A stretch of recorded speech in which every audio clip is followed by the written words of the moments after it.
ایک گاؤں میں ایک محنتی کسان رہتا تھا۔ وہ اپنے کھیت کے قریب ایک اناج کی کوٹھڑی میں کام کر رہا تھا۔ اسی دوران اس کی قیمتی گھڑی کہیں گر گئی۔ یہ گھڑی اس کے لیے بہت خاص تھی کیونکہ اسے اس کے والد نے تحفے میں دی تھی۔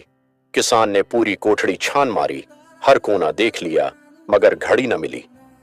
تھک ہار کر وہ باہر آ گیا۔ باہر کچھ بچے کھیل رہے تھے۔ کسان نے انہیں بلایا اور کہا، جو بھی میری گھڑی ڈھونڈ کر لائے گا میں اسے انعام دوں گا۔ انعام کا سن کر بچے فوراً کوٹھڑی میں داخل ہو گئے اور ہر جگہ تلاش شروع کر دی۔ وہ ادھر ادھر دوڑتے رہے، شور مچاتے رہے، مگر گھڑی نہ ملی۔ آخرکار وہ تھک کر باہر آ گئے اور ہار مان لی۔ کسان مایوس ہو کر بیٹھ گیا۔ تھوڑی دیر بعد ایک بچہ واپس آیا اور بولا، چاچا مجھے ایک اور بار کوشش کرنے دیں۔ کسان نے اجازت دے دی۔ بچہ اندر گیا، مگر اس بار اس نے کچھ مختلف کیا۔ وہ خاموشی سے ایک جگہ بیٹھ گیا اور آنکھیں بند کر کے سننے لگا۔ چند لمحوں بعد اسے ٹک ٹک ٹک کی آواز سنائی دی۔ وہ آہستہ آہستہ اس آواز کی طرف بڑھا اور کچھ ہی دیر میں اسے گھڑی مل گئی۔